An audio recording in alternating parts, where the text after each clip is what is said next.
Daghang aspeto diin ang nagkadaiyang relihiyon magtakdo sa matag usa. Apan magpabilin sa gihapon nga adunay kalahian pag-abot sa doktrina ug mga buluhaton taliwala sa matag usa. Dili nato ikalimod nga makaplagan sa maski asang relihiyon nga mga tudlo ug kaalam, moralidad, panghimangno batok sa dautan ug pag-awhag sa pagbuhat ug maayo. Apan ang hinungdan nganong ang Islam mopagtigbabaw gikan sa ubang relihiyon mao ang pagbansay niini sa mga tawo nga mamahimong mas manghigatagon ug ang pagkamatarong. Ang Islam nagahatag og pagtagad sa mga kakulian sa mga tawo ug nagahatag sa mga makatarunganong solusyon alang sa matag individual nga tawo, lakip ang katilingban sa mga tawo.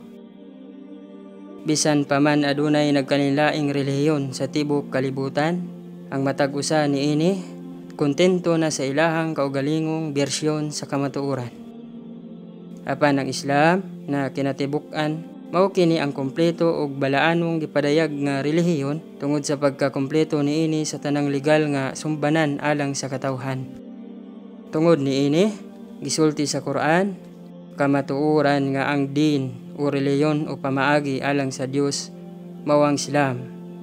Quran 3:19. Ang mga balaang kasulatan nga gipadayag nga nauna pa kang Propeta Muhammad nagasangyaw lamang sa pagsimba sa nag-inusara arang Dios nga mao si Allah ug nga aduna pod kini sila'y mga pipila ka mga balaod.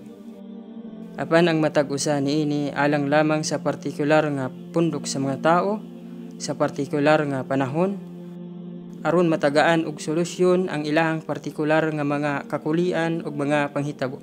Susama na lamang sa ubos nga moralidad, pagkawalay hustisya nga pang-ekonomiya, mga butang nga kalibutanon, pang-ubusar sa panggamhanan ug politikanhong pangpagdaog-daog. Ang linghutanay nga mensahe sa Islam nagahatag og pagsulbad sa parehas nga sulirang katilingbanon nga lakip niini ang mga komprehensibong programa sa kausaban, reforma ug kapuslanan alang sa tanang nasyon, komunidad ug individual nga molungtad hangtod sa matapos ning kalibutana.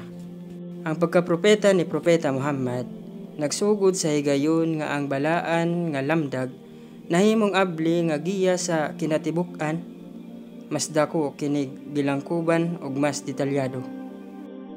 Ang obligasyon sa tao sa iyang kapalaran ug moral nga pagkatao nagadepende kini sa iyang kagawasnon nga pagpili uban sa iyang pagpaningkamot nga matuman ang pag-awhag sa iyahang magbubuhat.